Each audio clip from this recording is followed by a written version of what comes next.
On a cold evening, as the sun was setting, the owner of a popular restaurant chain put on his oldest tattered clothes and went out into the street, dressed as a homeless man.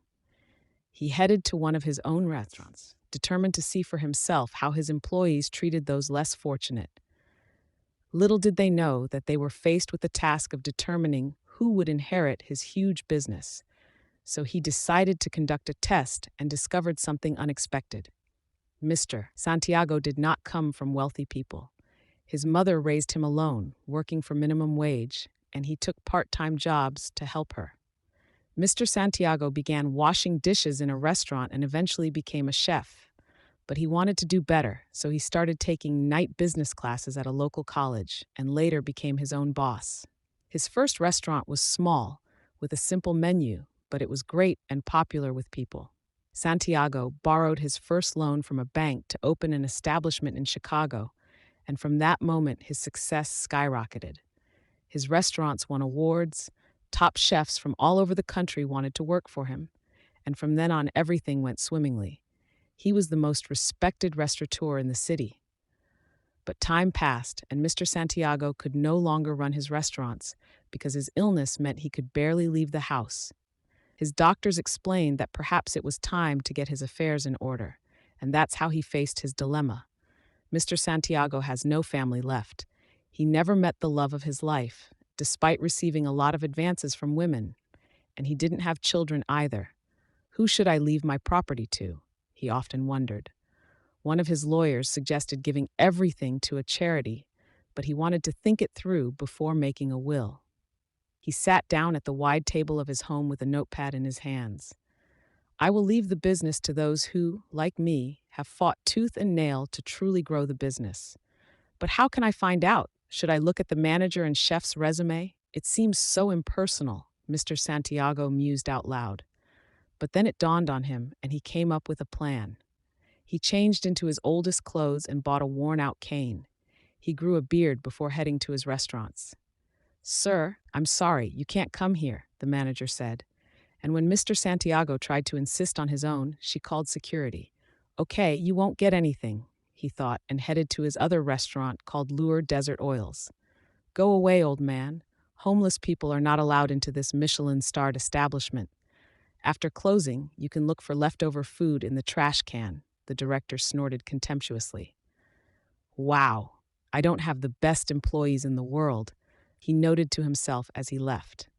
But on the other hand, Mr. Santiago hasn't been recruiting for decades. He had a management company that handled all these things. He then appeared at Cinnamon, a popular bar and restaurant among Chicago celebrities.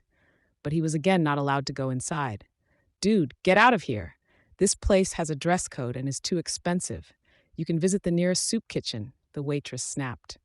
He was already losing hope. "Probably none of my employees think that everyone deserves friendly treatment," he thought sadly. But Mr. Santiago wanted to try another place, Bambino. This restaurant looked unusual, but was similar to his first establishment in his hometown. It served delicious and authentic Italian cuisine, which was his favorite. This time he decided to go into the back room and try the dishes from there. He knocked on the back door, and the chef came out. "Can I order some food here?" "I have the money to pay," Mr. Santiago said. The chef asked to wait a few minutes and closed the door. Mr. Santiago was sure that the chef would now bring the manager and the security guard to drive him away. Fortunately, this did not happen. The chef opened the door and let him inside. "Thank you. What's your name?" asked Mr. Santiago. "My name is Benjamin Flynn. I'm a local chef," the man replied. He led Mr. Santiago to a table next to the kitchen. It was a closed part of the restaurant, and it was impossible to get into it. The elderly man thanked him and sat down. They treated him like royalty, and when Mr. Santiago asked for the bill, the chef said he had already paid. "Why did you need this?" "I said I have money." Mr. Santiago pretended to be angry, although in fact he was pleased. "Sir, I know you probably saved this money for a long time to eat here. The food here is great, but some dishes are a little overpriced. In my opinion, you should save that money," Benjamin said. "You know, a lot of other restaurants wouldn't let me in." "Why did you do this?" asked Mr. Santiago. I accepted you because I know what it's like to be in your position. I was homeless for a long time until a kind person offered me a job many years ago. He taught me how to be a chef, Flynn said. I heard this is one of the best places in town, Mr. Santiago added, wanting to know more. Yes, that's true. Plus, it's an ideal job. I admire the restaurateur who created this place. One day I plan to open my own establishment that will delight everyone, be it rich or poor, said the chef. Mr. Santiago was surprised that Flynn didn't recognize him, but that must be because he hadn't seen him for years. Thank you, young man. You've given me food for thought, he told the chef. Mr. Santiago then stood up, left several dollar bills on the table, and left. Meanwhile, Flynn waved goodbye to the older man and continued working. The man chef left $1,000 on the table, said one of his waitresses. What? This is impossible. The chef frowned. After the waitress handed him the money, he went outside and tried to find the homeless man, but was unsuccessful. Then he decided to divide the money among his employees. A few months later, he heard about Mr. Santiago's death and was surprised to see his photo on TV. A week later, he received an even greater shock when Mr. Santiago's lawyer contacted him.